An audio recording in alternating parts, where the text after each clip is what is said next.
નમસ્કાર મિત્રો. તો વિદ્યા સહાયકની ભરતીના ફોર્મ ભરવાના ચાલુ થઈ ગયા છે, પણ ઘણા મિત્રોને હજી ક્વેશ્ચન છે કે માર્કશીટ આપણી આવી છે કે નથી આવી. તો ઘણી જગ્યાએ તમને જોયું હશે કે ઘણા લોકોને ગ્રુપમાં વાત થઈ રહી છે કે માર્કશીટ ઘણા લોકોને આવી ગઈ છે અને ઘણા લોકોને માર્કશીટ હજુ નથી આવી. પણ એના મોટો અપડેટ એ છે કે એસસીબીમાં મેં ફોન કર્યો હતો, તેને ત્યાંથી મને જાણવા મળ્યું છે કે ત્યાંથી અમુક અમુક સ્લોટમાં માર્કશીટ મોકલવામાં આવી રહી છે. એટલે પહેલો સ્લોટ ઓલમોસ્ટ 13 તારીખે એટલે કે 13 તારીખે મોકલી દેવામાં આવ્યો હતો અને મોસ્ટલી લોકોને ઘણા જિલ્લાઓમાં મળી ગયું છે અને અમુક જિલ્લાઓમાં હજી માર્કશીટ મળી નથી. તો તેની પ્રોસેસ પણ ઓલરેડી ચાલુ છે. આજે સાંજે એ બીજો સ્લોટ મોકલી દેવાના છે. એટલે મારા ખ્યાલથી 2 કે 3 દિવસમાં સ્પીડ પોસ્ટ થશે એટલે તમને તમારા ઘરે મળી જશે.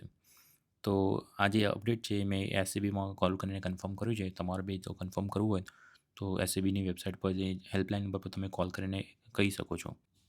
અને બીજી વાત કે માર્કશીટ તો તમને મળી જશે 1-2 દિવસમાં, પણ તમારી મેરિટનો જે મેરિટ છે તમે કમેન્ટ્સમાં જણાવતા રહેજો અને તમારો કોઈ બી પ્રશ્ન હોય તો તમે કમેન્ટમાં જણાવજો, તો હું તમને તમારા પ્રશ્નનો જવાબ આપીશ. અને મેં બીજા પણ વિડીયો અપલોડ કર્યા છે કે રજિસ્ટ્રેશન કેવી રીતે કરવું અને ટૂંક સમયમાં હું ફોર્મ કેવી રીતે ભરવું, સંપૂર્ણ માહિતી તમને વિડીયોમાં લઈને આવી જઈશ. તો પ્લીઝ સબસ્ક્રાઈબ કરજો અને મિત્રો જો શેર કરજો.